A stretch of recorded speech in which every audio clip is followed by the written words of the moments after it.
Bien, bonjour.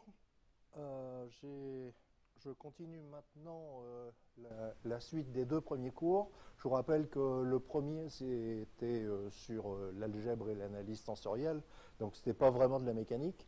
Ça servait, c'est des outils qui vont nous servir maintenant. Le second, c'était essentiellement de la cinématique. On a parlé de déformation, essentiellement de vitesse de déformation, et surtout des points importants comme l'objectivité. Et vous allez voir qu'en thermodynamique, la propriété d'objectivité des grandeurs, eh bien, c'est quelque chose d'important, voire d'essentiel. Bon, alors, là, ça sera équation générale des milieux continus.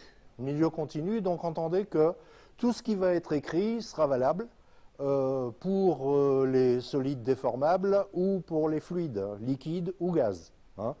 Donc, ces équations générales, ce sont celles qu'il y a à résoudre lorsqu'on se pose un problème de MC. Il y aura un bilan à la fin sur ce que c'est qu'un problème de mécanique des milieux continus, fluide ou solide, peu importe. Hein. Et on verra donc ces choses en détail.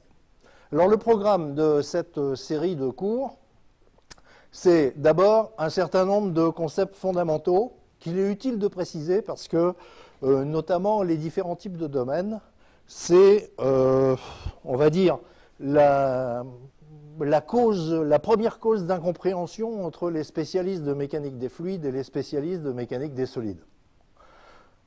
Ensuite, on verra 4 principes fondamentaux. D'abord, celui de la conservation de la masse.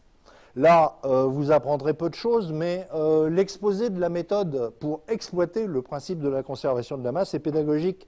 C'est-à-dire qu'on va utiliser la même méthode pour les 3 autres principes, qui sont le principe de la mécanique. Donc, on fera de la mécanique classique, de la mécanique de Newton. Hein. Donc, ça, c'est... Oui, allez, je t'en prie, c'est pas grave. Donc, on fera de la mécanique classique de Newton. Hein. Donc, pas de relativité, pas de quantique. Hein. Ensuite, le premier principe de la thermodynamique, dans le cadre classique, c'est-à-dire qu'on parlera de la conservation de l'énergie sans trop essayer de savoir ce qu'est la chaleur. C'est-à-dire que je n'aurai pas besoin d'aller chercher des notions microscopiques comme l'agitation thermique ou des choses comme ça. Hein. Ensuite, le second principe de la thermodynamique. Alors, ce second principe, il n'est pas souvent enseigné dans les cours de mécanique des milieux continus, parce que sa véritable utilité, c'est quand on a envie de concevoir des nouveaux modèles de comportement. Et donc, en réalité, quand on fait des cours de mécanique des milieux continus classiques, soit élasticité, etc., la loi de comportement, elle est parachutée, et on ne cherche pas à la justifier thermodynamiquement. Et donc, souvent, ça n'est pas enseigné du tout. Et comme vous êtes disons, des chercheurs qui vont construire des nouvelles lois de comportement pour des matériaux nouveaux, etc., eh bien, c'est indispensable de vérifier que c'est thermodynamiquement admissible, c'est-à-dire que ce n'est pas absurde physiquement, en fait. Voilà. Et pour terminer, on montrera comment, à partir du second principe de la thermodynamique, on peut reconstruire les fluides simples, c'est-à-dire les fluides newtoniens. On va les découvrir, enfin les redécouvrir, au lieu de les parachuter et de comprendre comment les fluides newtoniens sont en fait les choses les plus, disons, les fluides les plus simples hein, que l'on puisse construire. Et enfin, une petite synthèse pour conclure. Donc je me propose, dans les séances d'aujourd'hui, de traiter les 3 premiers points. Et puis, dans la séance de jeudi prochain, de traiter le reste, c'est-à-dire les 2 principes de la thermodynamique et une illustration sur la construction des lois de comportement newtoniens. Voilà comment ça va se passer. Bien. Alors donc, commençons par les concepts fondamentaux. Alors là, normalement, c'est des évidences, mais il se trouve que chaque fois que je lis des bouquins, premièrement, si c'est des bouquins de mécanique des fluides ou bien des bouquins de mécanique des solides déformables, on parle de domaines. Sauf que les 2 domaines dont on parle n'ont pas la même définition. Et ça, c'est la première cause d'incompréhension entre les spécialistes des 2 spécialités. Alors, je vais commencer par définir ce que j'appelle un domaine matériel. Un domaine matériel, c'est un ensemble de particules. Donc si vous voulez une image, vous prenez des particules, vous les peignez en rouge et vous dites « c'est ça mon domaine matériel ». Et c'est toujours les mêmes, celles qui sont rouges, vous voyez, quel que soit leur déplacement. Donc le domaine, il est défini comme un ensemble de particules, c'est-à-dire la matière qui le constitue. Hein? C'est pour ça que je l'appelle domaine matériel, c'est-à-dire c'est la matière qui le constitue qui définit le domaine. Et a priori, cette matière est en mouvement, c'est-à-dire que cet ensemble de particules se déplace, se déforme, etc. Et donc, ce qu'il est important de noter, c'est qu'il n'y a pas de flux de matière à travers la frontière, puisque c'est toujours la même matière qui est à l'intérieur du domaine. D'accord? Voilà. Alors, en thermodynamique, vous verrez le mot système fermé. Si vous voulez, c'est la même chose. Hein. Sauf peut-être que les thermodynamiciens, dans leurs exposés, vous verrez que les systèmes fermés dont ils parlent ont souvent des frontières fixes, ce qui n'est pas forcément obligatoire pour nous, au contraire. Hein. C'est-à-dire que l'ensemble que l'on considère, l'ensemble de particules que l'on considère, va évidemment se déformer, se déplacer, et les frontières du domaine, les frontières du domaine sont en mouvement. Dans les bouquins de mécanique des fluides, quand on veut considérer des domaines matériels, on dit quelquefois la phrase, je l'ai lu assez souvent, on suit le domaine dans son mouvement. Hein, c'est la même chose. Ça veut dire qu'en fait, on considère les particules qui sont à un instant T dans un certain domaine, et on regarde les mêmes particules plus tard. Donc elles ne sont plus au même endroit. D'accord? Voilà. Donc vous verrez, système fermé en thermodynamique, c'est la même chose qu'un domaine matériel. Hein. Et les notations que j'emploierai dans la suite du cours, premièrement, la position actuelle du domaine. Alors, donc, c'est un grand D pour domaine, petit m comme matériel, hein, et petit t pour dire, eh bien, c'est à l'instant t, hein, un instant t quelconque. Hein, et on aura éventuellement besoin de parler de sa frontière, qui sera notée, comme d'habitude, des rondes devant le domaine, hein, qui désigne la frontière actuelle du domaine. Exceptionnellement dans ce cours, mais ça reviendra plus souvent après, on peut définir la position du domaine à l'instant de référence, c'est-à-dire à un instant t égale t0 choisi arbitrairement. Vous avez vu que ça sera utile quand on parle de déformation notamment. Hein, la déformation d'un milieu continu, c'est défini par rapport à une position de référence que j'appelle t égale t0. Hein, et donc, on aura éventuellement besoin de parler de la position du domaine matériel à l'instant t0. D'accord? Donc, la forme et la position de cet ensemble de particules rouges, hein, qui sont à l'instant t0 et pas à l'instant t. Et de même, la frontière sera notée comme ça. Donc, la frontière de référence du domaine matériel. Bon, domaine géométrique, c'est presque la même définition, sauf que ce ne sont pas des particules que je mets dans l'ensemble, mais des points. C'est-à-dire que je suis en train de définir une région de l'espace que je veux étudier. D'accord? Et donc ce domaine, il est traversé par un milieu continu en mouvement. D'accord?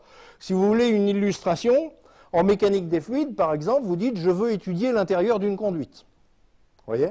Alors, à l'intérieur d'une conduite, vous aurez la frontière du domaine qui va être les parois de la conduite. Ça, c'est des frontières étanches. Mais aussi des parois d'entrée et de sortie. Ça, c'est des frontières qui ne sont pas étanches. Vous voyez? C'est-à-dire qu'il y a de la matière qui traverse le domaine, qui traverse les frontières. Hein? Bon, là, je vous ai donné un exemple très simple, mais en réalité, la frontière peut être a priori mobile, alors qu'il est souvent sous-entendu dans les bouquins de mécanique des fluides que le domaine géométrique, ils ne précisent pas, ils disent domaine tout court, mais il faut faire attention, c'est un domaine géométrique. On étudie ce qui se passe dans une zone de l'espace traversée par un milieu continu. C'est complètement différent. D'accord?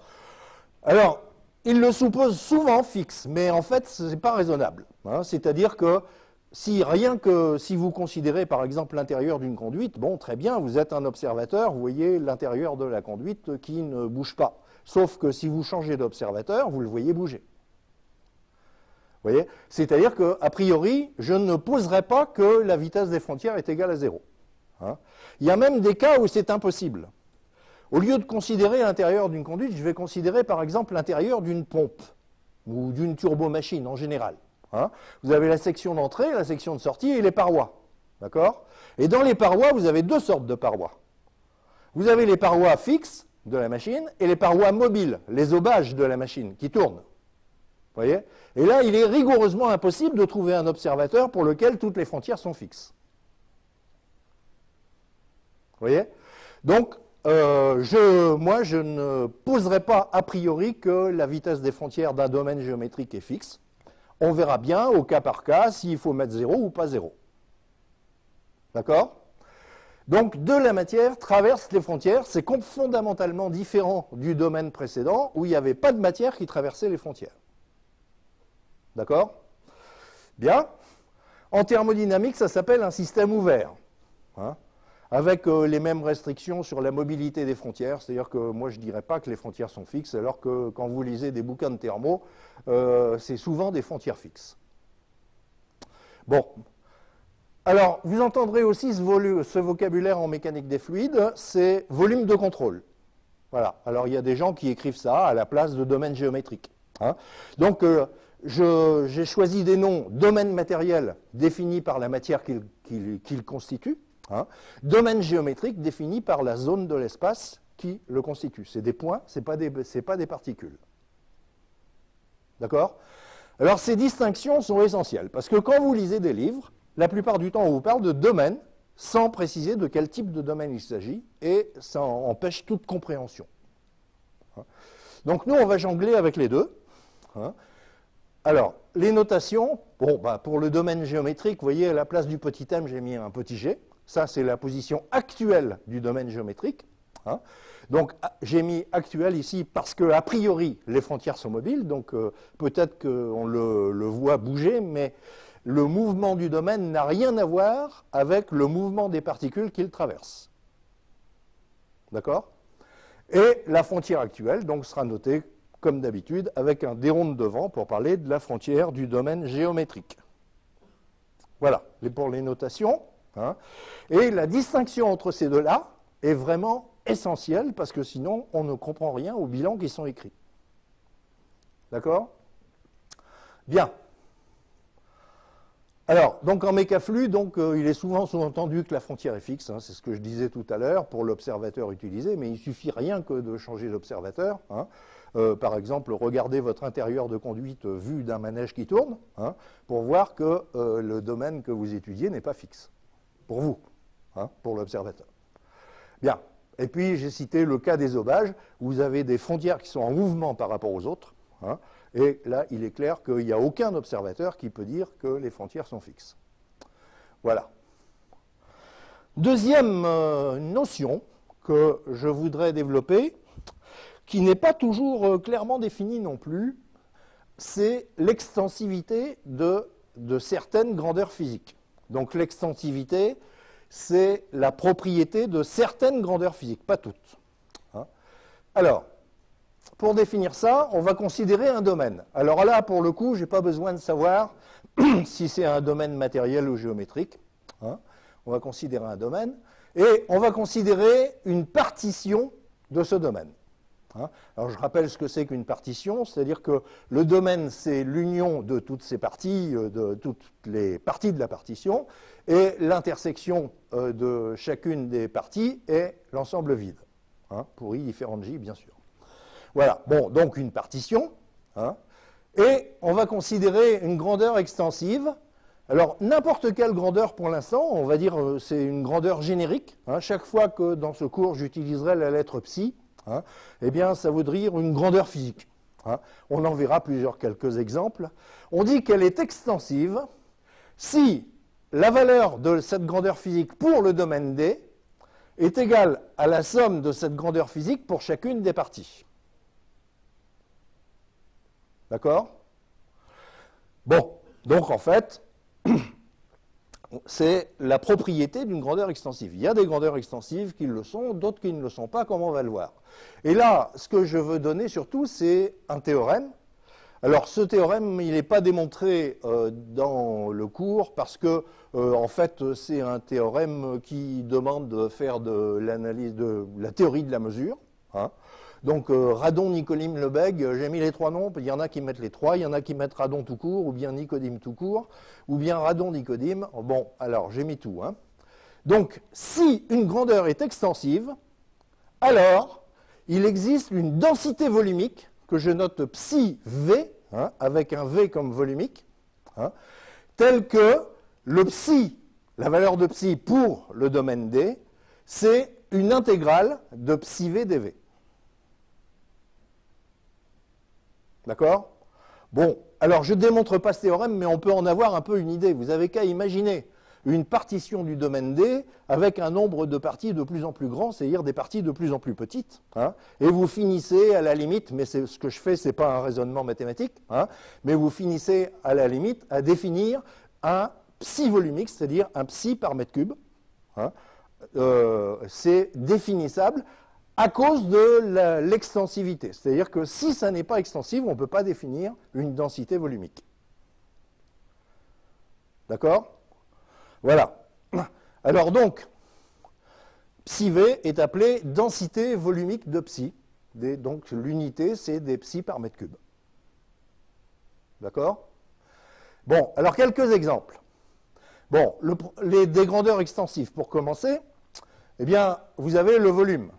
C'est assez trivial.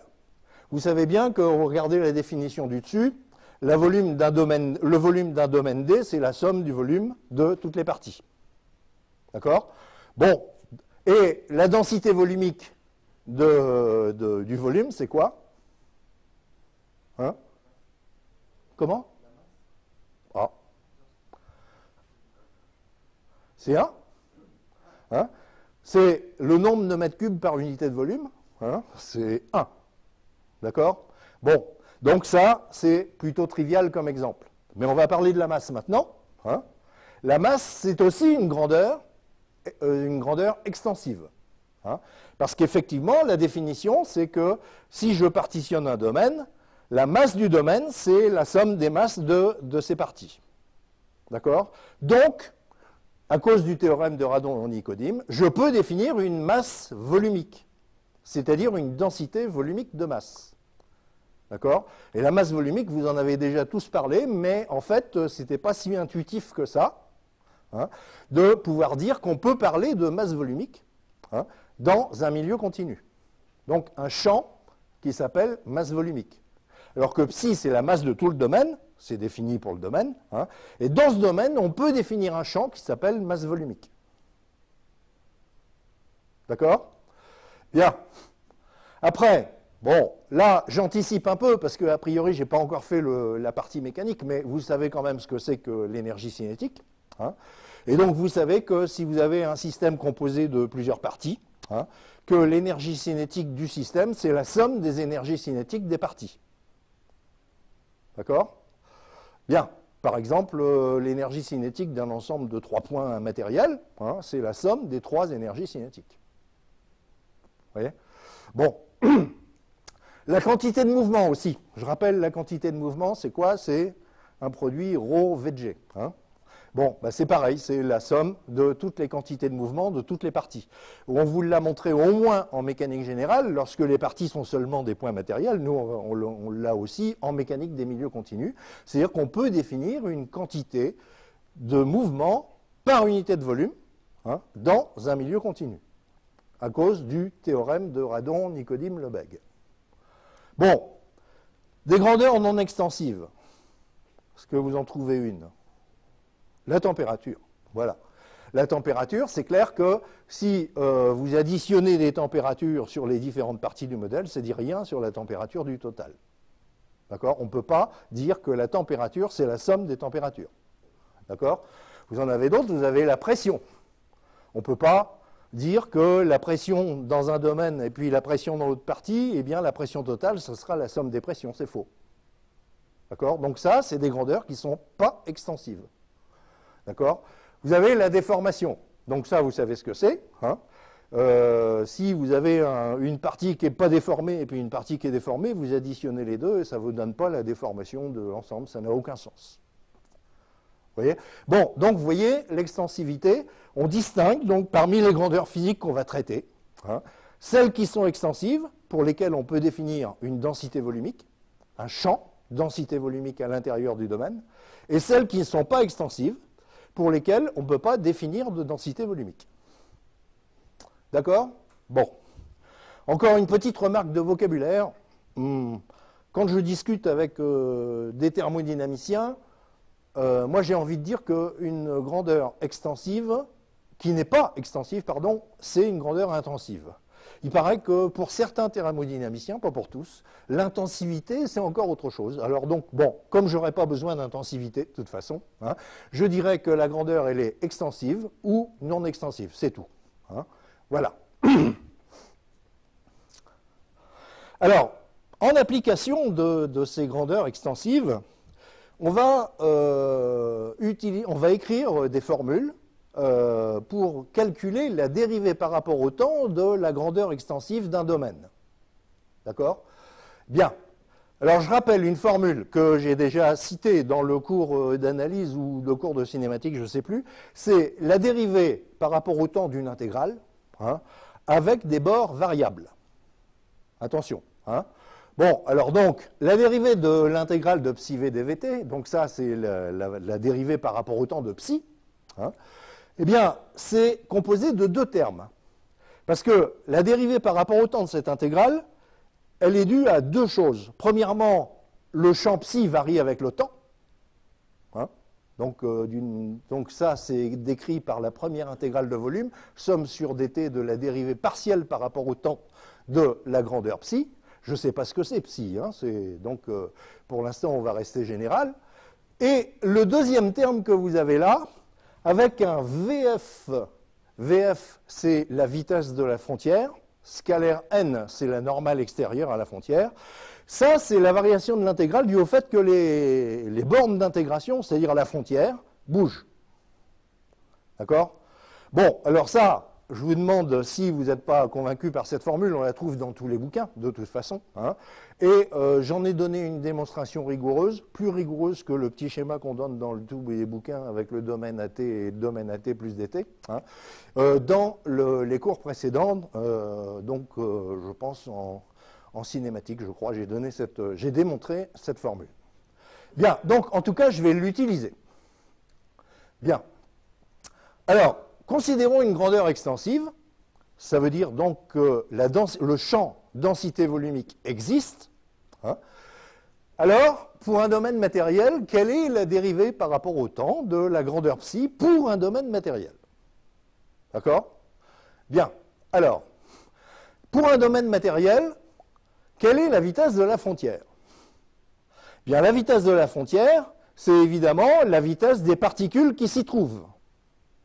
D'accord? Puisque là, il n'y a pas de matière qui traverse le domaine est défini par les particules. Les particules qui se trouvent à la frontière de ce domaine matériel, hein, eh bien, leur vitesse, c'est la vitesse de la frontière. D'accord? Donc, on va écrire que dans la formule du dessus, je remplacerai VF par V, c'est-à-dire le champ des vitesses des particules. D'accord? Bien. Alors, l'expression de la grandeur psi, donc la grandeur extensive, par définition, donc c'est l'intégrale sur la position actuelle du domaine, hein, de psi de xt et de t, c'est-à-dire de psi e. J'ai mis le e en rouge, c'est-à-dire qu'il s'agit forcément d'une description de l'air, puisque vous intégrez sur les particules qui sont dans le domaine actuel. D'accord? Alors, on peut l'écrire avec une intégrale sur le domaine de référence, si on veut, hein, si on trouve ça intéressant. C'est un simple changement de variable, comme n'importe quelle intégrale. Hein, c'est-à-dire que quand vous avez une intégrale sur un domaine dt, vous pouvez le ramener à une intégrale sur un domaine d0 en faisant le changement de variable, c'est-à-dire que vous exprimez la grandeur psi non pas en fonction de xt et de t, mais de x0 et de t, c'est-à-dire avec la description de Lagrange. Hein, c'est la valeur actuelle de psi, hein, mais pour la particule qui est désignée par sa position de référence. hein. Mais il faut faire un petit changement avec le DVT qui est remplacé par le KV, la dilatation volumique, hein, en ce point, multiplié par dV0. Bon, ce changement de variable, en fait, pour l'instant, on ne va pas le faire. C'est surtout les mécaniciens des solides qui ont envie de décrire ça sur des domaines des zéros, parce que le domaine des zéros les intéresse un petit peu, étant donné que c'est la forme qu'ils connaissent. Alors que en mécanique des fluides, on ne s'intéresse jamais à la position des particules à l'instant t0, parce qu'en général, elles ne sont pas dans le domaine géométrique qu'on considère à l'instant t0. D'accord ? Bien. Bon, alors je le mets en gris pour l'instant, parce que finalement, on va rester en description de l'air pratiquement tout le temps, et puis on passera à la description de Lagrange seulement au moment du calcul numérique, c'est-à-dire quand on aura besoin d'écrire des intégrales sur un domaine connu, et non pas sur un domaine inconnu. Bien. Alors calculons la dérivée de la grandeur psi pour le domaine D. Hein. Donc le domaine D, je rappelle, c'est un ensemble de particules, toujours les mêmes, et la frontière bouge. Hein. Et puis d'autre part, la grandeur psi dépend du temps. Hein. Donc je suis bien dans le cas d'application de la dérivée d'intégrale à bord mobile. Et donc je la recopie, avec le seul petit changement, c'est que j'ai remplacé VF par V, la description les vitesses des particules, sur la frontière, puisque ici je suis en train d'écrire une intégrale sur la frontière du domaine. D'accord ? Bien, alors on va transformer ça. Alors, donc je pourrais m'arrêter là. À vrai dire, j'ai écrit la dérivée comme il faut. Hein. Sauf que on peut faire quelques petites transformations plus intéressantes qui rendent la formule plus intéressante. Hein. Alors, ce que j'ai fait là pour passer, regardez les termes en rouge. En haut, vous voyez que grâce à la petite identité que je viens d'écrire, en fait, le psi v scalaire n peut être écrit psi tensoriel v scalaire n. Donc comme ça, je peux utiliser le théorème de la divergence pour les tenseurs. Hein. L'intégrale de t scalaire n, le débit, le flux du tenseur à travers la frontière est égal à l'intégrale de la divergence sur le domaine. Vous voyez ? Donc c'est ça que je fais. Hein. C'est juste utiliser le théorème de la divergence pour passer de cette ligne à cette ligne. Hein. D'accord ? Et ensuite, je développe la divergence de ce produit tensoriel. Bon, ça, c'est des formules d'analyse tensorielle que vous pourrez aller réviser. En fait, quand vous développez cette divergence, vous avez deux termes qui apparaissent. Hein. Vous avez un psi divergence de V. Divergence de V, c'est quoi? C'est la divergence du vecteur vitesse, c'est la trace du tenseur des taux de déformation, donc c'est le taux de dilatation volumique. Tout ça, c'est pareil. D'accord? Donc, vous voyez le taux V, là, il vient de là.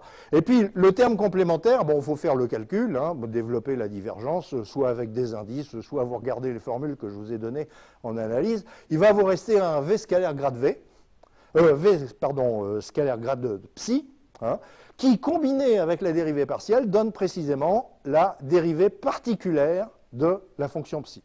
Donc, la dérivée de psi, de psi V, en suivant la particule dans son mouvement. Hein. Donc, ça s'arrange bien.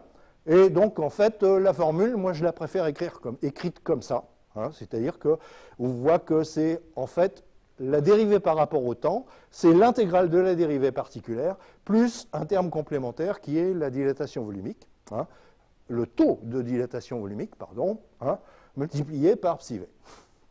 Bon, voilà, c'est juste des transformations, c'est complètement équivalent. Ces trois écritures désignent la dérivée par rapport au temps de la valeur de psi pour le domaine. Bien. Pour un domaine géométrique. Alors, qu'est-ce qu'il y a de différent pour un domaine géométrique? Eh bien, c'est ça, essentiellement. C'est que la vitesse de la frontière n'a rien à voir avec la vitesse des particules, parce que les particules traversent la frontière a priori. D'accord? Donc, je ne vais pas faire le remplacement VF égale V. D'accord? Bon, très bien. Alors, donc, je calcule psi. Donc, c'est toujours la même description. Et je vous fais remarquer que pour un domaine géométrique, il est absolument impossible de donner une description de Lagrange, hein, puisque à l'instant t0, le domaine géométrique ne contenait pas les mêmes particules. Hein. Donc, elles n'étaient pas, non, enfin, plutôt, je peux dire, les particules qui sont à l'instant t dans le domaine D sur lequel je fais l'intégration, à l'instant t0, elles n'y étaient pas. D'accord? Puisqu'il y a des particules qui traversent le milieu. Bon, donc, en fait, pas la peine, c'est impossible quand on travaille sur les domaines géométriques, de donner une description de Lagrange des champs. Il faut obligatoirement donner la description de l'air. Alors, j'utilise encore une fois la formule qu'il y a là-haut, hein, mais cette fois-ci, je n'ai pas fait de remplacement, VF, voilà, je l'ai gardé comme ça. Donc je peux le laisser comme ça, mais c'est pareil, on va faire des petites transformations dans le même style que celle que j'ai faite sur le cas précédent, juste pour faire apparaître la dérivée particulière. Hein. Bon, en fait, là, j'ai ajouté 0. Vous voyez ? Parce que sur le terme de gauche, là, vous voyez que c'est l'intégrale de la divergence de psi.v, et puis de l'autre côté, je l'enlève. Hein, mais sauf que j'ai utilisé le théorème de la divergence, donc j'ai rien fait. Hein, sauf que maintenant, j'ai réussi à grouper le psi, des ronds psi sur des ronds t plus divergence de psi v, donc là, je vais pouvoir le développer comme tout à l'heure et faire apparaître la dérivée particulière. Hein. Donc voilà, je le fais. Mais il y a quelque chose qui change par rapport à la formule du dessus, c'est que l'intégrale, là, avec le VF moins VE, ben, elle reste. Hein. Si la frontière était fixe, vous pouvez toujours faire VF égale 0. Hein. Mais donc, cette dérivée de psi pour un domaine géométrique n'a pas la même expression. Vous voyez qu'il y a un terme en plus. Hein. Et ce terme en plus, en fait, il vient du fait qu'il y a de la matière qui traverse la frontière. Hein. Et donc, c'est pour ça que vous avez un VF moins VE, c'est-à-dire la vitesse des particules moins celle de la frontière au cas où elle serait là, donc la vitesse relative par rapport à la frontière, si vous voulez. Hein. Et donc, les trucs en rouge, là, donc tous ces trucs qui sont soulignés ici, qui ont tous les différentes manières de l'écrire, soit avec psi point, soit avec la divergence non développée, ça s'appelle le taux de production, hein, volumique actuel dans le domaine. Bon, c'est-à-dire que, bon, c'est une interprétation, c'est le vocabulaire qui est utilisé par certains mécaniciens, comme Roland Borghi, par exemple, il aime bien parler de ça. J'ai mis taux entre guillemets, parce qu'il y a une ambiguïté, c'est un mauvais nom, étant donné que en cinématique, quand on parlait de taux, hein, de taux de dilatation volumique, taux de dilatation linéique, etc., c'était des dérivés temporels logarithmiques, c'est-à-dire des trucs du genre x point sur x, alors que là, c'est des dérivés tout court, hein, ce n'est pas des dérivés logarithmiques. Hein. Et malgré tout, on appelle ça taux quand même, et c'est un peu embêtant. Enfin, personnellement, ça me dérange un petit peu. Bien. Et le terme complémentaire, là, donc l'intégrale de frontière, ça s'appelle le flux convectif de psi entrant à travers la frontière. Hein. Donc si vous regardez l'équation du dessus, en fait, vous dites que la variation de psi dans un domaine géométrique, hein, c'est dû à la production de psi à l'intérieur du domaine, hein, qui est représentée par psi point plus tau v psi v, hein, et au flux de psi, le flux convectif, c'est-à-dire psi multiplié par v, ce n'est pas vraiment un flux de psi, hein, vous voyez, qui entre à travers la frontière. Vous voyez, c'est ça la différence entre les deux, c'est qu'il y a du psi qui rentre à cause de la convection à travers la frontière. D'accord ? C'est pour ça qu'on appelle ça flux convectif. Bon, ces dénominations sont couramment employées, mais un peu critiquables. Hein. D'autre part, le mot flux, je l'ai déjà souligné dans les cours précédents, il est toujours ambigu quand vous lisez ça. Des fois, c'est la valeur de l'intégrale. Donc, psi, le flux de V d'un vecteur quelconque, c'est l'intégrale sur la frontière de V scalaire n ds. Des fois, c'est V scalaire n, alors qu'on devrait l'appeler densité de flux, mais faites attention quand vous lisez les choses. Hein. Et des fois, c'est V tout court. Hein. Donc, méfiez-vous. Hein. Voilà. Donc, faites attention. Regardez plutôt les formules plutôt que les termes qui sont utilisés dans le vocabulaire. Bien. Donc, maintenant, on sait dériver, par rapport au temps, une grandeur extensive, hein, en regardant comment varie le champ psi v défini à l'intérieur du domaine. D'accord ? Voilà. Alors, on va voir plein d'applications. Pour l'instant, ça peut vous sembler abstrait parce que pour psi, il n'a pas de signification physique. Après, on va faire psi égale rho, psi, etc. Et donc, trouver des résultats. Hein. Pour l'instant, psi, c'est une grandeur extensive, c'est tout ce qu'on lui demande. D'accord ? Bien. Dernier point que je voudrais mettre en place avant de commencer le principe de la conservation de la masse, c'est de rappeler un lemme dont je vais faire une grande utilisation pour démontrer les équations locales.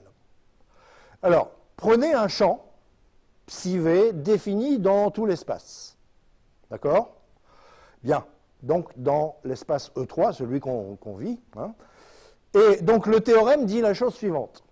Si l'intégrale de psi v dv est égale à 0, quel que soit le domaine d'intégration, c'est important le quel que soit qu'il y a devant, hein, alors c'est que psi de m est égal à 0, c'est-à-dire que psi v est un champ nul. Il est nul en tout point. Donc si l'intégrale sur n'importe quel domaine est égale à 0, alors c'est le champ qui est nul. D'accord? Voilà. Alors ça, la démonstration est donnée dans l'annexe du PDF que vous pouvez aller chercher sur mon site, hein, comme d'habitude. Hein. Et il y a simplement une petite précaution dans l'utilisation de ce lemme, et je reconnais que dans les versions précédentes de mes cours, je faisais une erreur. Oui, une erreur. Voilà, attention. Hein.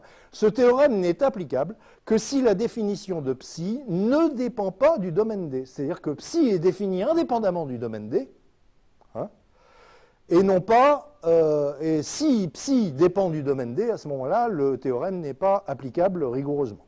Hein. Et donc, je soulignerai, quand je parlerai de la mécanique tout à l'heure, un cas où tout le monde se trompe, ou presque, y compris moi, il y a quelque temps. Hein. Voilà, donc retenez bien ça, que ce théorème n'est applicable que si psi est défini partout, hein, et à ce moment-là, donc ce théorème est vrai, hein, mais si vous aviez un psi qui dépend du domaine D, alors donc quand on dit quel que soit D, on change de psi. Hein, et ça ne va pas, évidemment, ça n'a pas de sens. Hein.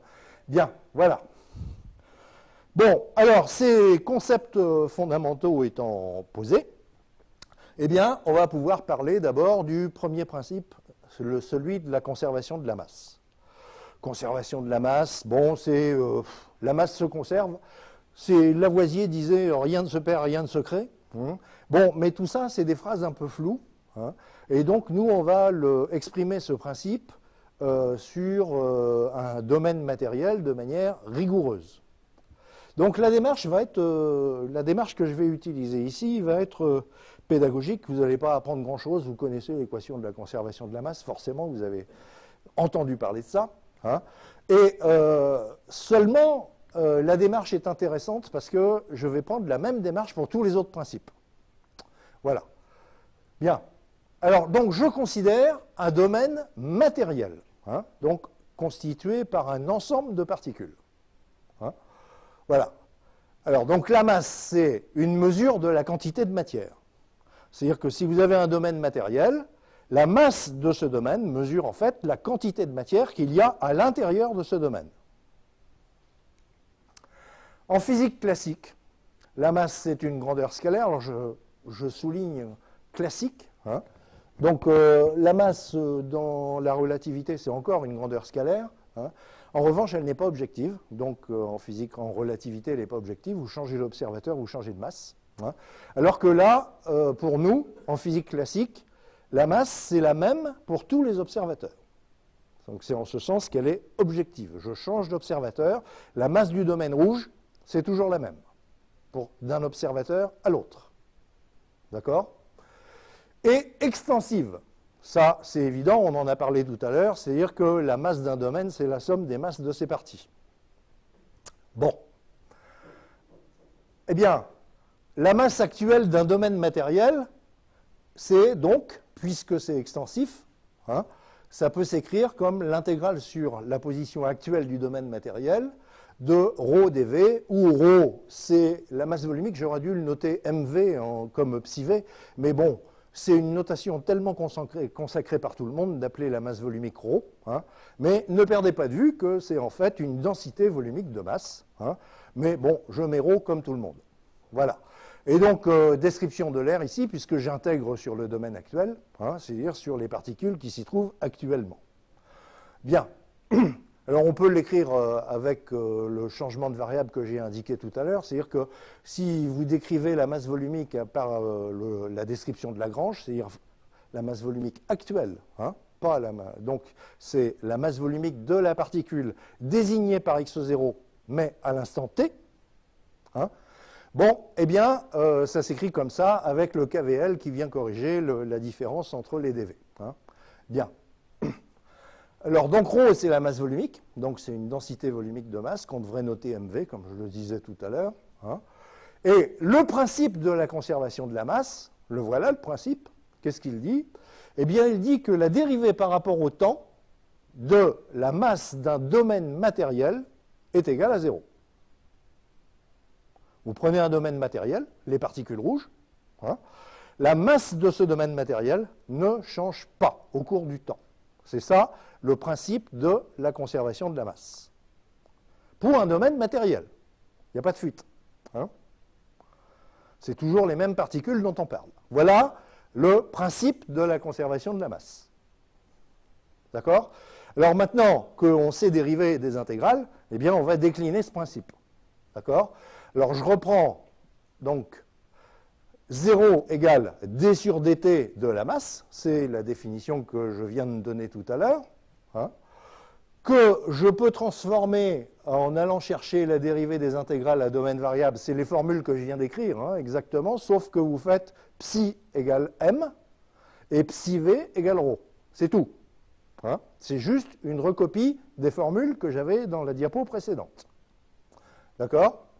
Et si vous en avez envie pour faire apparaître la dérivée particulière, vous avez le ρ point plus ρ taux v, le taux de dilatation volumique. C'est les mêmes formules que tout à l'heure, exactement, sauf que j'ai particularisé la grandeur psi. La grandeur psi, c'était la masse, hein, et le psi v, c'est la masse volumique. C'est tout. D'accord? Bien. Donc, voilà l'écriture. 3 écritures équivalentes, hein, des dérivées d'intégrales qui sont nulles. Ces dérivées d'intégrales, on peut les écrire bon, indifféremment, l'une ou l'autre, peu importe. Hein. On choisira celle qui nous arrange, et celle qui m'arrange la plupart du temps, c'est la dernière, c'est-à-dire celle qui est la plus parlante. Bon. Maintenant que j'ai posé le principe pour un domaine matériel, je vais en déduire l'équation locale de la conservation de la masse, en utilisant le lemme fondamental. Donc, la conservation de la masse, elle est évidemment vraie pour n'importe quel domaine matériel. Donc là, j'avais une intégrale nulle. Regardez celle du bas. Hein. L'intégrale du bas est nulle, quel que soit le domaine d'intégration, c'est-à-dire que j'affirme que la conservation de la masse est vraie pour n'importe quel domaine matériel. D'accord? Et donc, voilà. Et donc, avec le lemme fondamental, eh bien, j'en déduis que l'intérieur de l'intégrante de l'intégrale est nulle, en tout point. Hein, c'est-à-dire qu'en tout point à l'intérieur du domaine, j'ai ρ point sur ρ égale moins tau v. Hein, c'est l'équation du dessus, égale 0, sauf que j'ai divisé par ρ pour faire joli, hein, c'est tout. C'est pas si innocent que ça, mais enfin, vous l'avez peut-être vu, en remplaçant tau v par divergence de v, hein, et donc vous aviez ρ point égale plus ρ divergence de v égale 0, c'est la même chose. D'accord? Hein? C'est l'équation locale de la conservation de la masse. Pourquoi locale? Parce que c'est psi de m égale 0, c'est-à-dire en tout point du domaine, hein, cette égalité est vraie. Donc c'est l'écriture de la conservation de la masse, mais localement. C'est une équation différentielle. D'accord? Alors, dans d'autres bouquins, vous trouverez la démonstration de ce truc en faisant des petits bilans sur des petits cubes avec des d sur dx, d sur dy, d sur dz. Vous voyez que là, c'est plus élégant. Hein. Je n'ai pas fait de petits cubes et je n'ai rien négligé en plus. Hein. Je n'ai fait que d'utiliser des théorèmes. Bon. Donc là, je ne vous apprends rien, sauf que je l'ai rangé un petit peu différemment, l'équation, mais c'est celle que vous avez vue dans tous les bouquins. Bon. Alors ça s'appelle l'équation de continuité. Bon, je ne sais pas trop pourquoi, je ne sais pas de quelle continuité on parle. Hein. C'est la conservation de la masse, ça je peux le dire. Ça n'est pas la continuité des fonctions, ça n'est pas la continuité des milieux continus. Bon, ça s'appelle comme ça, c'est traditionnel, mais c'est peu explicatif. Bon, alors ce qu'on va faire, qui n'est pas toujours dit, c'est que, en fait, l'équation que vous avez au-dessus, vous avez un rho point sur rho, dérivée logarithmique, et puis vous vous souvenez que tau v, c'est aussi une dérivée logarithmique. Hein, tau v, le taux de dilatation volumique. D'accord? Bon, en fait, donc ça va nous permettre de faire une intégration amusante. Hein. Donc, rho point sur rho, c'est égal à moins tau v. Bon, là, j'ai recopié, sauf que je n'ai pas mis les p et t pour raccourcir un peu. Et tau v, c'est kv point sur kv, c'est-à-dire la dérivée particulière de la dilatation volumique divisée par la dilatation volumique. On a vu ça en cinématique. Hein. Et donc là, j'ai l'égalité de deux dérivées particulières, ça s'intègre de deux dérivées logarithmiques, ça s'intègre très facilement, hein, et on trouve que ρ est égal à une certaine constante c divisée par kv, et puis on va calculer la constante pour régler le problème à l'instant initial. Donc, ce qui s'écrit, donc j'écris par exemple la description de Lagrange, ρL de x0 et de t est égal à c sur kvL, description de Lagrange, hein, de la dilatation volumique. Et lorsque T est égal à T0, eh bien, quelle est la masse volumique de la particule qui se trouve en x0 à l'instant T0? Eh bien, c'est ce que je noterai, ρ0 de x0, c'est la masse volumique initiale, c'est-à-dire à T égale T0. D'accord? Bon, donc en fait, et puis, quelle est la dilatation volumique à T égale T0? C'est évidemment 1, hein, puisqu'on prend la déformation par rapport à la configuration de référence, hein, donc c'est 1. Donc, conclusion, on a C qui est égal à ρ0 de x0. Hein. Des fois, le ρ0 de x0, il est considéré comme uniforme. La masse volumique est la même partout, mais pas forcément. Hein. Vous voyez, c'est pas obligé. Hein. Bon, et donc, la forme de l'équation locale, mais intégrée temporellement, c'est la suivante. On remplace C par sa valeur, et on trouve que la dilatation volumique en une particule est égale à ρ0 sur ρ. ρ0, masse volumique initiale, ρ, masse volumique actuelle, à l'instant t. D'accord? Alors, c'est important, ça, de voir que la conservation de la masse, donc on regarde l'évolution de la masse volumique au cours du temps, hein, eh bien, elle est liée à la cinématique, puisque la cinématique, c'est la dilatation volumique kV, hein, c'est le rapport des petits volumes, si vous voulez, entre l'instant t et l'instant t0. Dès l'instant où il y a une dilatation volumique, il y a une variation de la masse volumique. Et très souvent, dans les cours, dans les cours élémentaires d'élasticité, on vous dit la masse volumique du milieu du solide élastique, c'est ρ0, pas ρ. On vous dit ρ0. C'est pas vrai, c'est pas possible. S'il y a une dilatation volumique, la masse volumique varie. Forcément. Hein, vous avez la même masse qui occupe un volume différent, puisqu'il y a une dilatation volumique, un gonflement, ou une diminution. Hein. Vous voyez? Donc, considérer la masse volumique comme une caractéristique du matériau, c'est quelque chose d'absurde. Ça dépend de sa déformation. Vous pouvez prendre ρ0 comme caractéristique, oui, mais pas ρ. Donc, cette forme intégrée va nous être très utile dans la suite.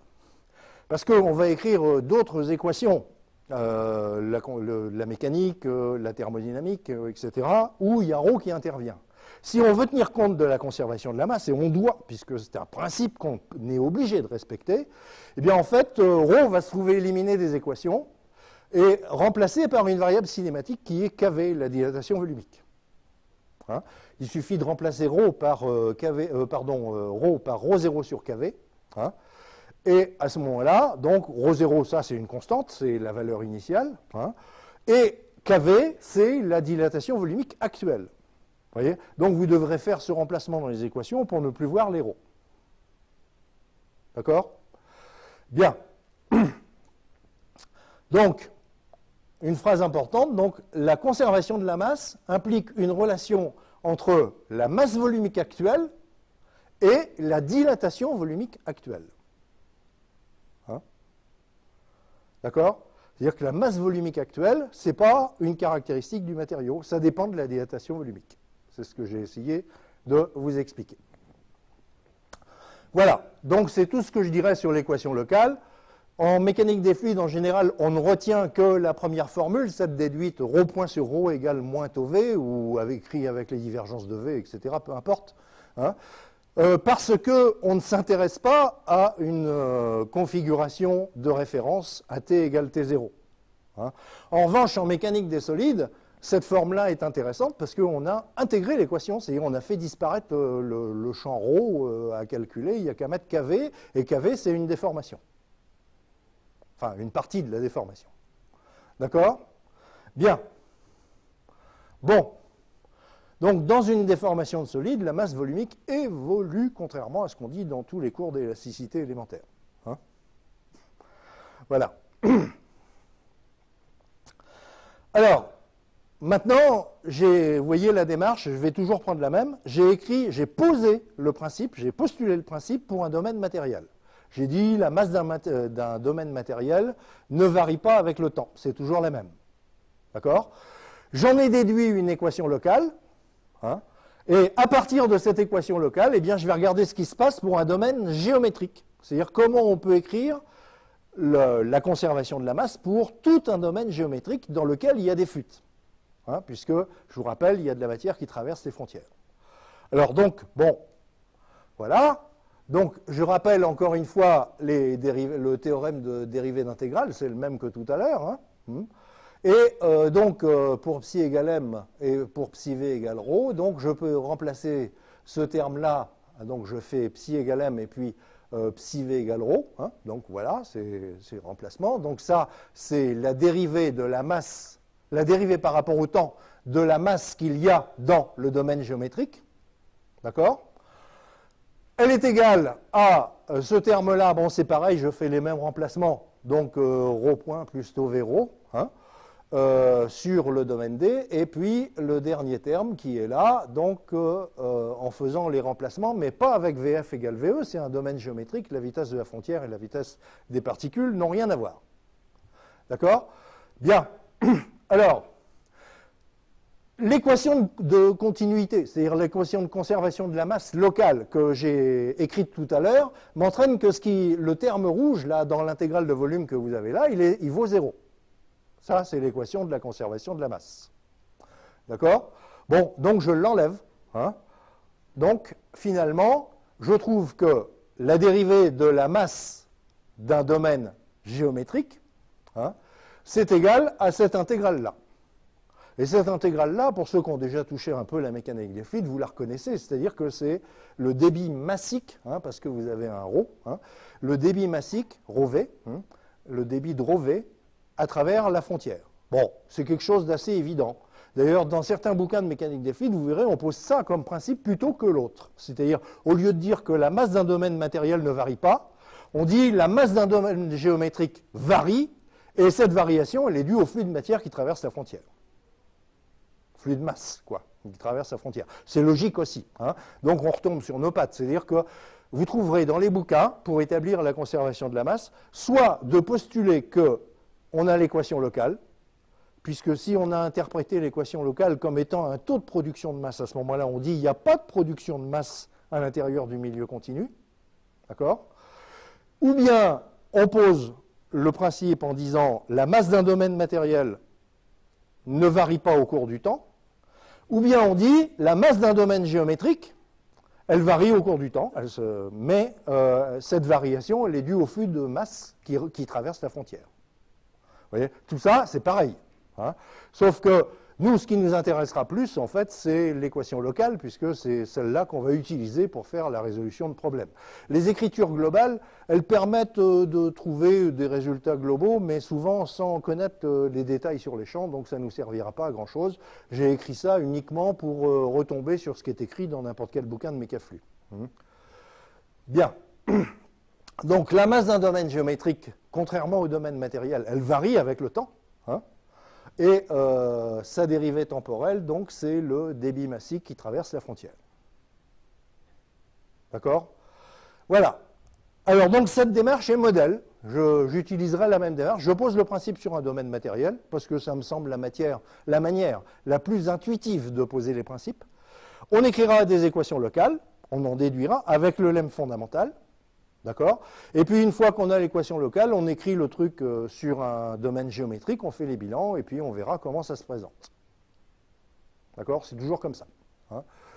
Bon, avant de passer la suite, je voudrais donner quelques compléments. Je vous ai dit qu'une grandeur extensive peut être décrite avec des densités volumiques de cette grandeur. Un champ de densité de volumique de cette grandeur à l'intérieur du domaine. D'accord? Bien. En fait, on peut aussi décrire avec des densités massiques.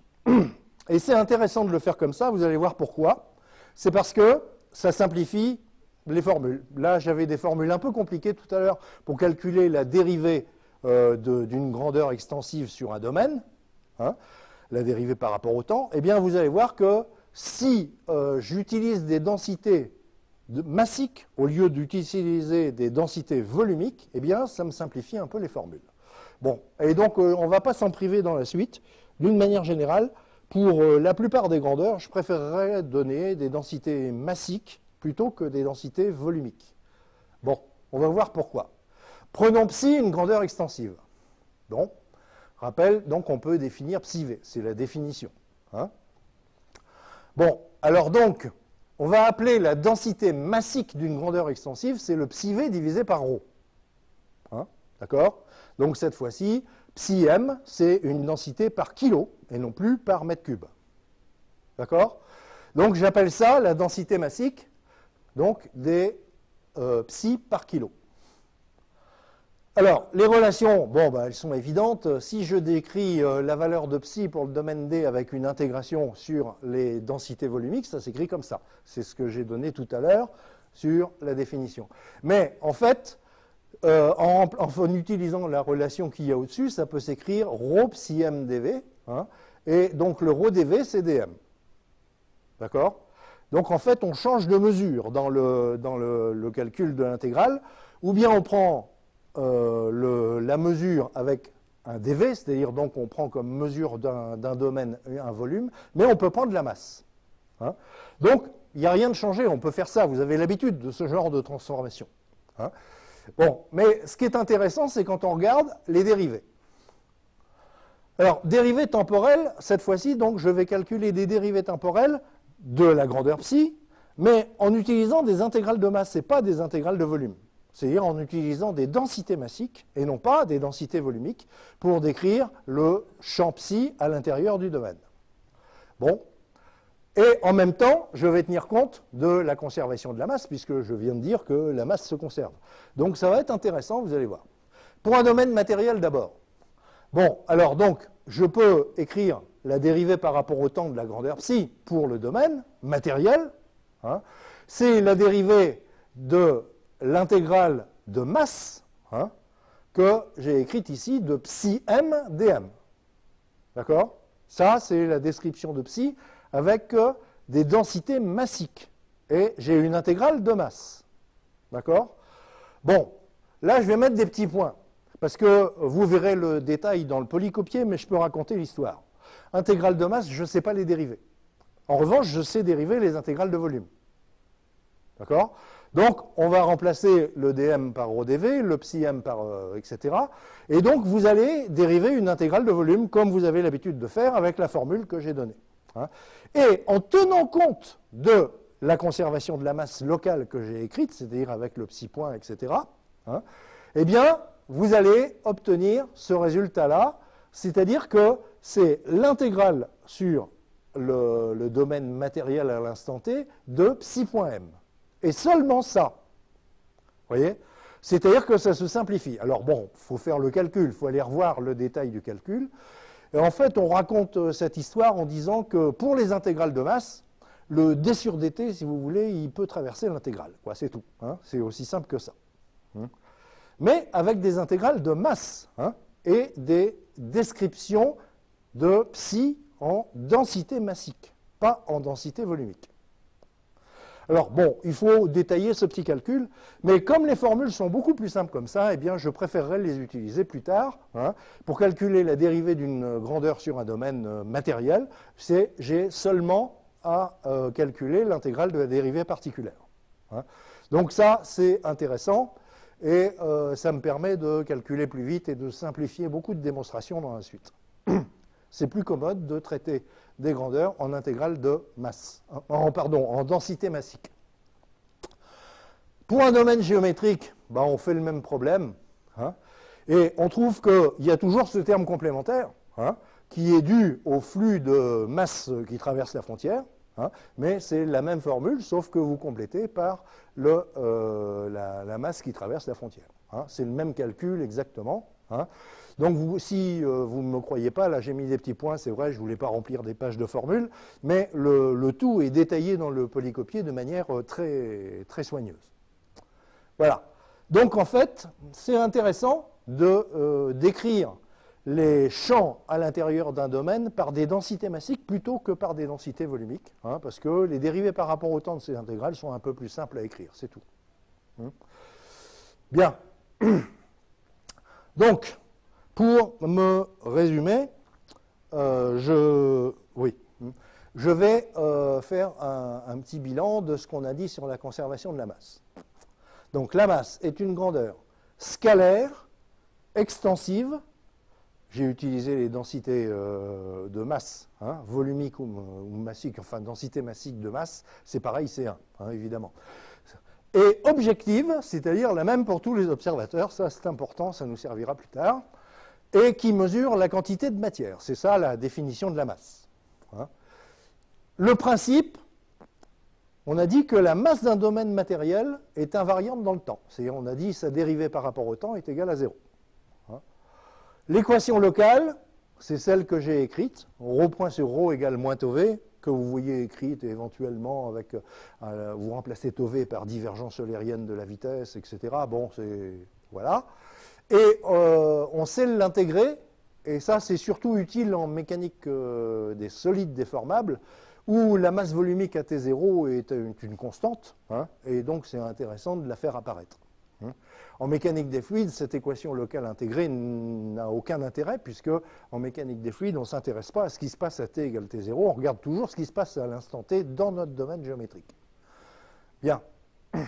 La masse d'un domaine géométrique, elle, est variable dans le temps, hein, et la dérivée temporelle des intégrales de masse est plus simple à écrire que la dérivée temporelle des intégrales de volume. Hein. Vous avez vu qu'il y a des termes qui disparaissent à cause de la conservation de la masse. Hein, il faut aller voir le détail du calcul pour voir que j'utilise la conservation de la masse pour simplifier les intégrales. D'accord? Voilà. Bon, ben, on a vu la première partie, hein, c'est la conservation de la masse. Bon, le deuxième principe fondamental de la physique classique, c'est le principe fondamental de la mécanique de Newton. Hein. Et la présentation que je vais vous en faire est un choix pédagogique. C'est-à-dire que dans beaucoup de bouquins, notamment de mécanique des solides, les enseignants sont tellement pressés d'arriver aux méthodes numériques qu'il change de principe fondamental par rapport à celui qui est étudié dans les classes élémentaires. C'est-à-dire qu'on vous balance un principe des travaux virtuels ou un principe des puissances virtuelles, ça dépend au choix, quand vous voulez.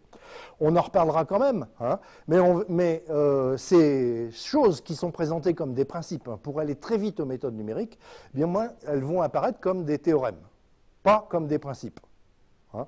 Donc je choisis, parce que je dis que, a priori, ce que tout le monde connaît du principe fondamental de la mécanique, c'est F égale m gamma, et on va partir de ça, hein, et pas d'autre chose.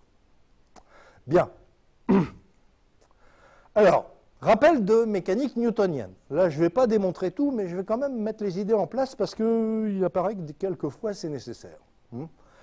Alors, Newton a énoncé deux principes. Premièrement, la loi de mouvement pour un point matériel. Tout le monde, F égale m gamma, tout le monde a vu ça. Sauf que maintenant, la mode, c'est de remplacer gamma par A comme accélération. Hein. Donc, je ne sais pas ce que vous avez vu, mais bon, je garde gamma. Tant pis, je suis un vieux de la vieille. Et donc, cette loi-là, c'est l'accélération, le gamma, c'est l'accélération du point matériel pour un observateur galiléen. Alors, c'est une définition qui en contient plusieurs. Hein. Qu'est-ce que c'est qu'un observateur galiléen? En fait, la vraie définition d'un observateur galiléen, il n'y en a pas d'autre possible, c'est un observateur dans lequel la loi de Newton est vraie. Il n'y a pas d'autre solution. Hein. C'est-à-dire, vous faites, pour décider si vous êtes dans un observateur galiléen ou pas, vous dites, eh bien, je vais faire des expériences et je vais regarder si la loi de Newton est vraie. Exemple d'expérience. Vous dites, ah, je vais utiliser la loi de Newton, je vais prendre la gravitation comme force sur un corps, je le laisse tomber. Et si j'applique la loi de Newton, donc je suppose que mon observateur est galiléen, hein, eh bien, je vais trouver une chute verticale. Hein, ça va tomber verticalement vers la Terre. Bon, très bien. Alors, si vous êtes satisfait, vous dites, bon, bah, c'est bien, la loi de Newton a exactement prévu ce que je vois. Sauf que vous n'y regardez pas d'assez près. Si vous faites des mesures précises, en prenant de grandes précautions, dans le vide, hein, pour qu'il n'y ait pas l'air qui dévie la trajectoire, dans le vide, ça suffira, et que vous faites des mesures précises, lâchez sans vitesse initiale, bien évidemment, hein, eh bien, vous verrez que ça ne tombe pas à la verticale, il y a une légère déviation vers l'est. Eh oui. Hein. Bon, seulement, on ne vous le dit pas souvent. Hein. Il y a une autre expérience, celle-là qui est plus connue. Hein. Vous prenez la loi de Newton, vous dites, bon, bah, je vais appliquer la loi de Newton sur un pendule lâché sans vitesse initiale. Vous faites vos calculs en prenant F égale m gamma, et qu'est-ce que vous trouvez? Que le pendule oscille dans un plan fixe. D'accord? Alors c'est vrai, hein, si vous regardez pendant pas trop longtemps, vous avez l'impression que le plan d'oscillation du pendule est fixe. Sauf que si vous allez au musée des arts et métiers et que vous regardez le pendule de Foucault, il tourne. Vous voyez? Donc, vraiment, c'est vous qui décidez si, aux approximations que vous avez constatées, je suis galiléen ou je ne suis pas. Hein. Vous pouvez dire un repère terrestre est galiléen. Bon, très bien. Hein. À ce moment-là, vous dites la chute des corps sera verticale, il n'y a pas de déviation vers l'est, ou bien le pendule est dans un plan fixe, c'est ce que prévoit la loi de Newton, et si vous l'utilisez, c'est vous dites je suis galiléen. Hein. Et si vous faites des mesures fines, ben, vous constatez que non, vous n'êtes pas vraiment tout à fait galiléen. Non, les pendules ils tournent dans leur plan, hein, et la chute des corps c'est avec déviation vers l'est. Bon, donc voilà, c'est un choix. C'est pour ça que je dis cette définition est circulaire, et c'est le problème de toute la mécanique de Newton. Hein, c'est que la loi de Newton, F égale m gamma, elle n'est pas vraie pour tous les observateurs, elle n'est vraie que pour une certaine catégorie d'observateurs qui sont les observateurs galiléens. Hein, donc les observateurs galiléens, c'est ceux pour lesquels la loi de Newton est vraie. C'est tout. Hein. Alors, quand on a un observateur galiléen, on en a une infinité. Ça, c'est de la cinématique élémentaire. Vous pouvez dire, ah bah tiens, je vais prendre un autre observateur en mouvement par rapport à moi, hein, moi qui suis galiléen, et en mouvement, en translation à vitesse constante. Vous faites un petit calcul de cinématique, changement d'observateur des accélérations, vous verrez que l'accélération est la même pour tous ces observateurs. Donc si j'ai un galiléen, j'en ai une infinité. Tous ceux qui sont en translation par rapport à un galiléen, à vitesse constante, hein, attention, vitesse constante dans le temps, c'est obligé. Hein. Alors, il sera aussi galiléen, parce que quand vous faites le changement d'observateur de l'accélération, vous trouvez la même. Vous voyez? Donc, tous les observateurs galiléens voient la même accélération pour un point matériel, donc la loi de Newton est valable pour tous ces observateurs-là. En revanche, pour tous les autres, eh bien, elle n'est pas valable. Hein. Il faut, alors, vous avez entendu parler, soit on dit, c'est ce qu'on dit le plus souvent, ah oui, pour les autres, ben non, il faut que je rajoute une force fictive. Par exemple, la force centrifuge, des choses comme ça. Hein. Ou bien, je dis, j'ai une accélération supplémentaire. Mais rajouter une accélération ou vous le mettez d'un côté ou de l'autre, à ce moment-là, vous dire, oui, l'accélération de Coriolis, l'accélération d'entraînement, etc.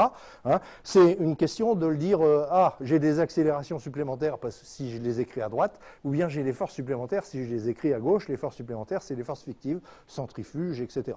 Hein. Bon, alors donc, voilà, ça c'est le problème de toute la mécanique classique. On n'a pas de loi universelle de la mécanique. Hein, c'est seulement pour les galiléens. D'accord? le seul mécanique qui règle le problème, c'est la relativité générale. Hein. Générale, pas restreinte. La restreinte, il y a encore des Galiléens. Hein. Donc, c'est Einstein qui a résolu le problème, qui a écrit enfin une mécanique qui est valable pour tous les observateurs. Mais ce n'est pas F égale m gamma. Hein. Bon. Alors, on va vivre avec ça. Hein. C'est-à-dire qu'on fait de la mécanique classique, donc je reste là-dedans, mais je souligne quelques points de vue qui ne sont pas toujours bien soulignés dans les cours élémentaires de mécanique. Bon. Deuxième chose, qui est souvent appelée principe de l'action et de la réaction. Hein. C'est-à-dire que si vous avez deux points matériels, que je note PI, PJ, hein, l'action de PI sur PJ est égale à moins l'action de PJ sur PI. Hein. Donc, ils appellent, c'est souvent écrit théorème de l'action et de la réaction, etc. Hein. Bon, en fait, ça veut dire exactement ça. Hein. C'est les interactions entre deux points. Hein. La force exercée par le point matériel, pour l'instant, on n'a pas de particules, hein, de PI sur le point matériel PJ est égal à moins PJ sur PI. Et ce n'est pas fini. Hein. Il y a une autre supposition, c'est que le support de cette force, il joint les positions actuelles de ces deux points matériels. Hein. La force est collinéaire aux positions actuelles des deux points matériels. Hein. C'est ce que j'écris, la collinéarité avec un produit vectoriel égale 0. Hein. C'est-à-dire que la force est vectorielle la différence des positions, c'est-à-dire donc la position de la biparticule, hein, comme on en a parlé en cinématique, eh bien, le produit vectoriel de ces deux-là est égal à 0. Là aussi, je veux souligner un truc qui n'est pas souvent souligné. C'est que dans la mécanique de Newton, si vous prenez deux points matériels, leur interaction, c'est une force. Hein. Jamais de moment. Pas possible de dire que, par exemple, le premier point matériel, c'est un petit aimant, et puis le deuxième point matériel, c'est un petit aimant aussi. À ce moment-là, ils auraient comme interaction non seulement des forces, ils s'attirent ou ils se repoussent, ça dépend comment ils sont orientés, mais surtout, ils tendent à s'aligner. Hein. C'est-à-dire qu'ils vont tourner. Donc, tourner en mécanique de Newton, tourner un point matériel, ça n'a pas de sens, parce qu'il n'y a pas de direction attachée à un point matériel. Donc, les interactions, c'est seulement des forces. Donc, vous lirez pas mal de bêtises dans certains cours, pas tous quand même, qui parlent par exemple de sciences savantes comme la magnéto-hydrodynamique. Hein.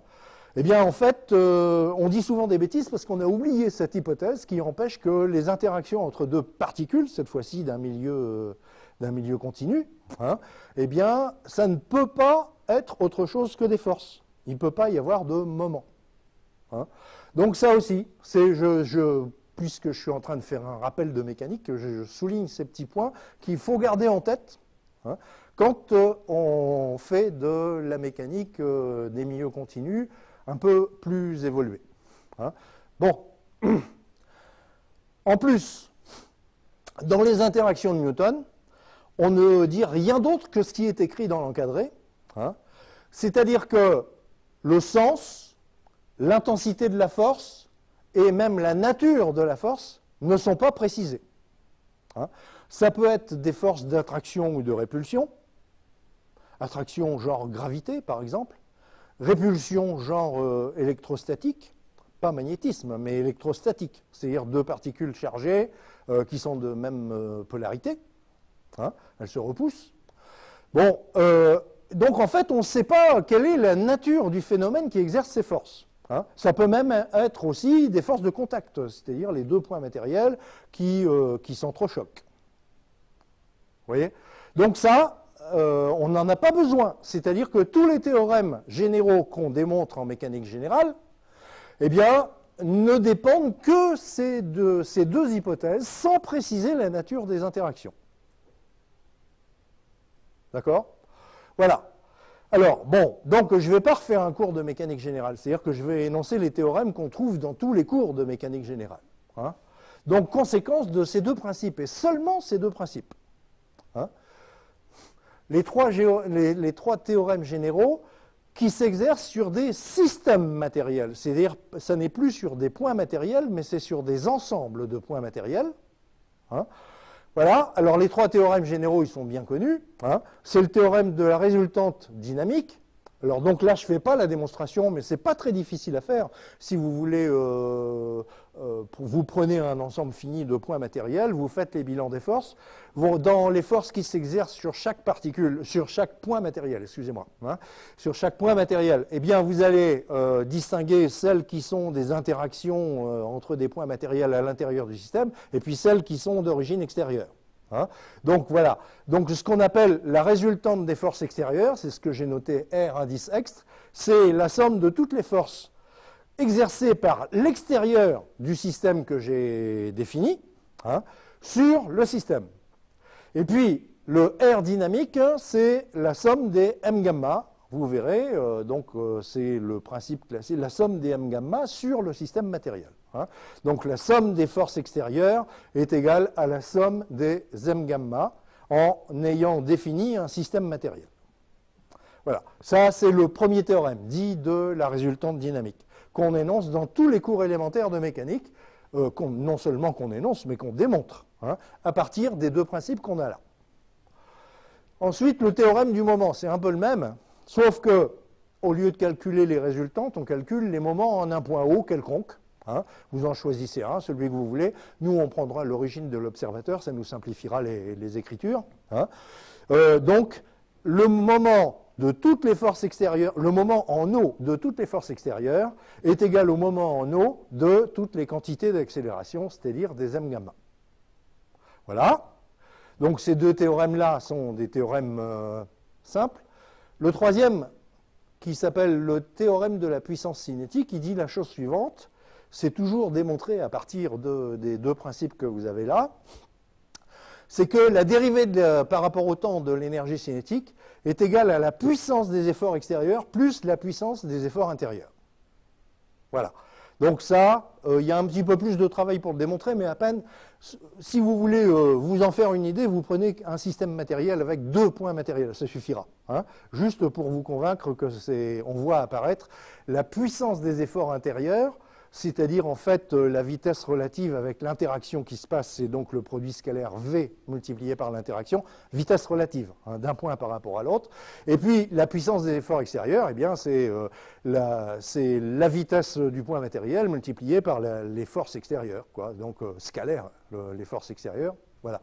Voilà. Donc voilà les trois théorèmes et les seuls trois théorèmes qu'on peut déduire sur un système matériel qui, pour l'instant, est un ensemble de points matériels, mais que nous, on va généraliser à des domaines matériels, hein, continus, cette fois-ci. D'accord ? Et puis, je rappelle un petit corollaire qui est évident quand on regarde les interactions de Newton, c'est que la résultante des efforts intérieurs est égale à 0 et le moment résultant des efforts intérieurs est égal à 0. Hein ? Ça, c'est dû à l'action et la réaction. Hein. La résultante, bon, ben, vous faites les sommes de tous les efforts intérieurs, vous allez trouver 0, évidemment. Hein. Et la somme des moments aussi, ça s'écrit assez facilement. D'accord ? Ce petit corollaire, là, je l'utiliserai dans un instant pour définir, pour justement pouvoir utiliser le lemme fondamental avec les précautions que j'ai données tout à l'heure, à savoir qu'on peut l'utiliser quand le champ est défini indépendamment du domaine. Or, bon, si je peux vous l'expliquer tout de suite, en fait, quand on va prendre un domaine, comme toujours en mécanique, on va dire les efforts extérieurs et les efforts intérieurs. Sauf que quand vous changez de domaine, la définition de l'extérieur change. D'accord ? Donc, en fait, les efforts extérieurs, leur définition change. Hein ? Et donc, on ne pourra pas utiliser le lemme, sauf grâce à ce petit corollaire, vous allez voir comment. Bien. Alors, justement, donc, maintenant, on va parler de domaine matériel. Pas de système matériel avec des points matériels isolés, hein, mais de domaine matériel. Donc, quelles sont les forces extérieures qui s'exercent sur un domaine matériel? Bon, alors, vous en avez de deux sortes. Vous avez les forces extérieures à distance. Hein, donc, comme par exemple la gravitation, c'est l'exemple le plus courant. Hein. C'est-à-dire que sur chaque particule du milieu continu, vous avez les forces de gravitation de tous les corps qui sont à l'extérieur de votre domaine, hein, agissent sur la particule. Hein. Alors donc vous pouvez prendre la Terre, c'est ce qu'on fait le plus courant dans les applications pratiques. Hein. Donc on ne parle que de la gravitation terrestre.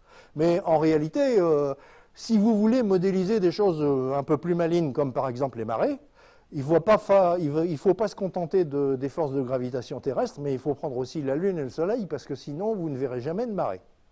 Hein. Vous allez trouver des océans sphériques. Hein. Et oui. Hein.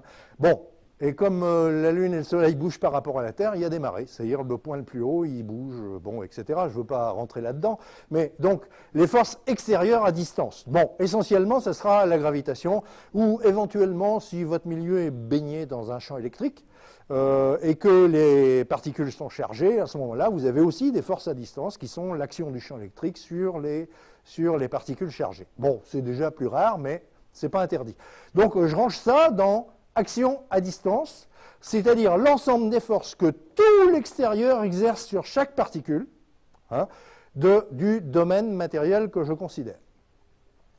Donc gravitation électrostatique.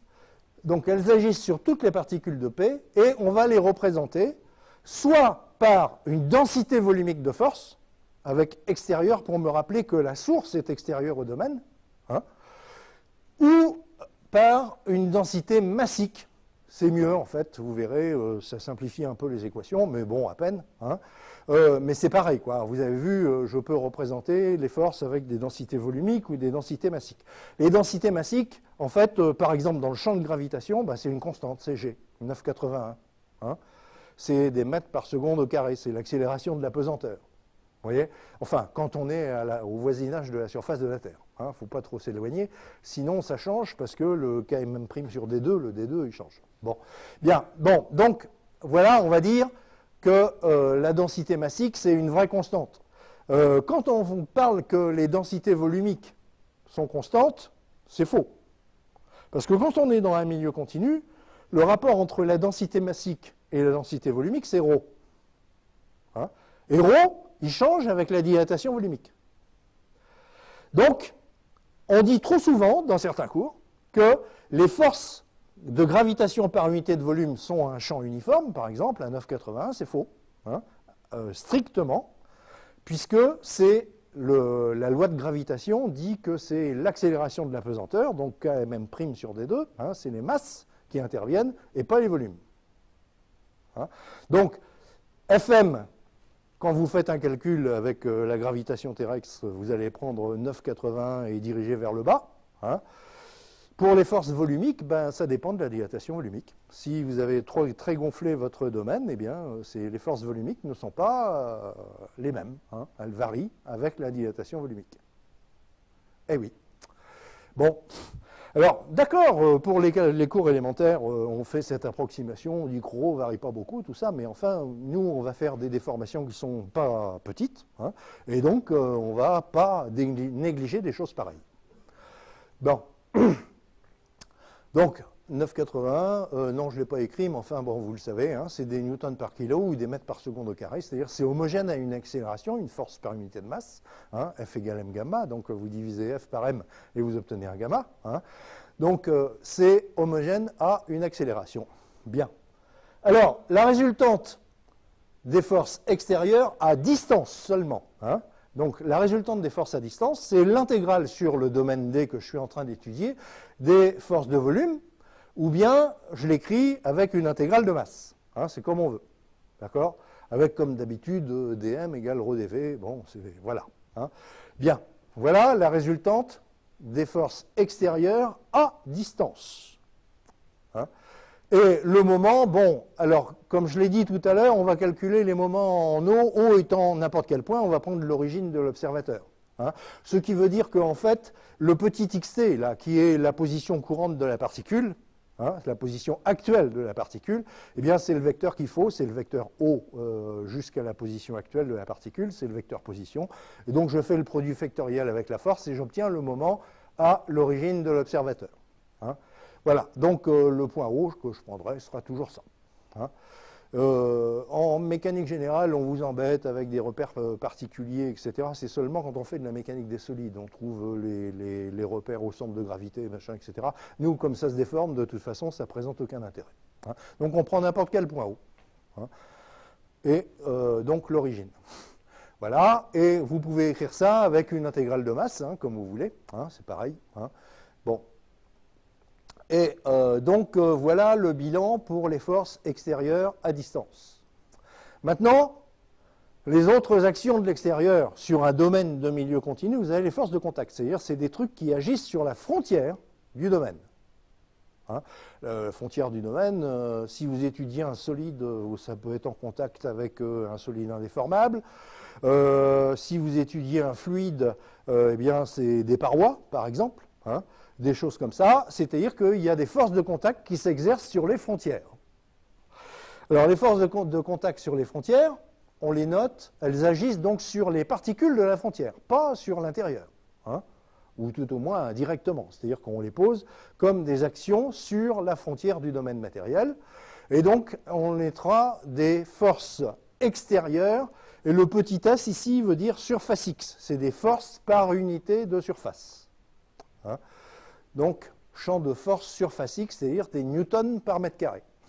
Hein, donc vous définissez un champ sur la frontière, éventuellement nul partout, ou bien sur certaines parties seulement, hein, sur lequel vous dites que l'action de l'extérieur, c'est un champ de force surface x, c'est-à-dire des newtons par mètre carré, qui s'exerce sur la frontière de notre domaine matériel.